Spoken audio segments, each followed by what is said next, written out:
11 o'clock hour of Wilde and Tausch begins now. Multiple teams have received a sense that the Bucks are more open than ever to Antetokounmpo offers between now and the deadline, league sources said. However, Milwaukee has indicated to interested teams that the organization is not in a rush to complete a move and is willing to navigate Antetokounmpo's future in the offseason if it's believed price point of a blue-chip young talent and or a surplus of draft picks isn't met, sources said. By waiting until the summer, the Bucks could also see which teams are able to offer more appealing draft picks in June. Sources said Antetokounmpo has informed the Bucks for months that he believes the moment has come to part ways after 12-plus years together, making a trade increasingly possible. That's a lot of words. It's a lot of words. From a writer. Yeah, writers. I know. Write. I'm a writer, too. I write a lot of words. Multiple teams have received a sense that the Bucks are more open than ever to trade him at the deadline, between now and the deadline.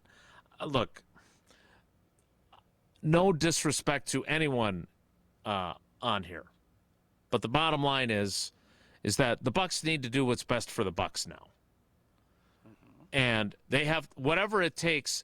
Sorry, Giannis, thank you for your service, but we have to get as much as we possibly can for you, because you are one of the greatest players in NBA history.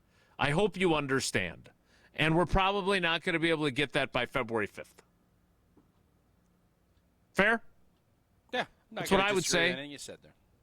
So, again, I don't. And if that is indeed the case, and you're going to do it in the summer, you shut him down. He's done for the year.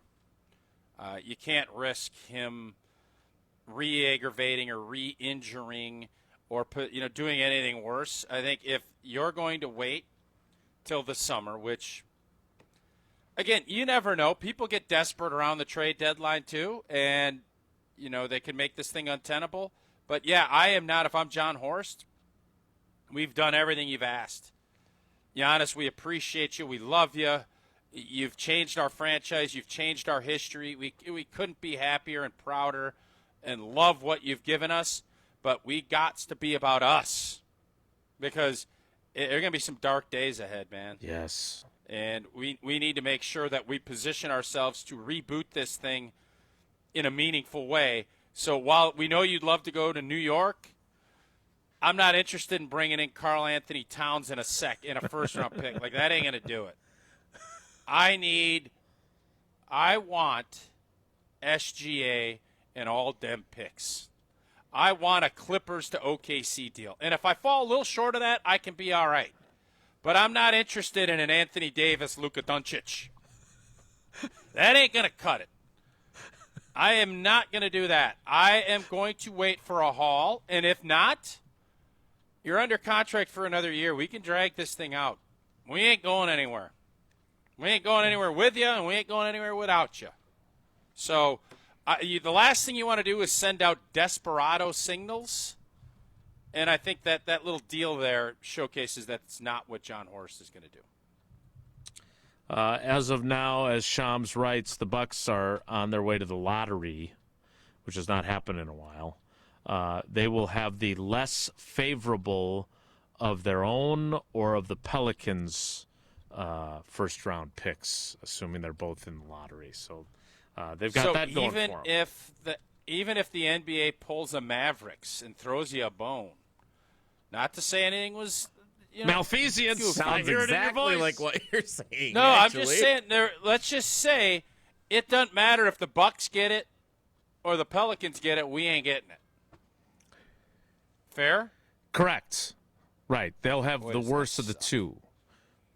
Remember when we all said it was worth it, and it was, to get Drew Holiday to win a championship? Remember that. Yeah, it was worth it. No, I'm saying. It wasn't worth it to get rid of him. Easy. Hey, it's easy to say at the time, well, it was a good move. We got a championship. Well, now we're going to get tested whether or not we actually believe it. I'm sorry. Is this the same program where I heard repeatedly that people would take 9 losing seasons so they could get a championship every 10 years? Marlins. I didn't say that. Yep. Ugh. Mm-hmm. Again, those 9 years really suck. And then when the championship is over, you got to live through it. I'm not going to lie to you. If it's the baseball and the Brewers, I'm doing it. I'm doing it. Okay. Good for you. Green Bay, I ain't doing it. Milwaukee Bucks, it feels like I'm going to be doing it because I said before when Yanni got us the one, when the whole team got us the championship, if you only get one, we're going to love and adore it because we had 50 blanking years. Yep. It would have been awesome to get 2 or 3, and I think if we'd stayed healthy, we would have had those opportunities. But I think we're all going to be incredibly grateful that during our lifetime, we got a chip. Is that a great attitude? Yeah. You better celebrate the big ones. What?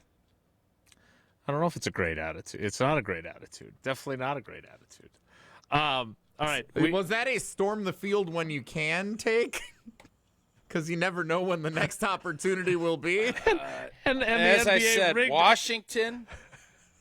Washington definitely stormed the field. Illinois, it made me feel bad. Take your wins sad. when you can. That's what you That's just what we said. were told. You Yes, just sir. said that 30 seconds ago.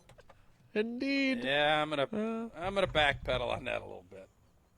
I didn't like how I felt when I saw our crowd coming down the field after we beat Illinois by 15 points or whatever it was. That didn't set right with me. All right, so we got some catching up to do. A great text from Rob. So, Jesse, read that, and then we'll get a trivia call. Rob in Michigan on the Carbless ESPN Wisconsin talk and text line. Big Mike always gets hosed in the news cycle. Gets hired, John Gannon becomes the D coordinator in Green Bay. Has a press conference, Giannis news breaks. Yeah, and by the way, also, the NFL news cycle was overwhelmed by the Bill Belichick thing yesterday. So, Rob's right about that. All right, I know what our trivia category is. It's Wisconsin Geography Wednesday trivia about Stevens Point, especially delivered from Alex Strofe. Jesse, what category? What caller would you like?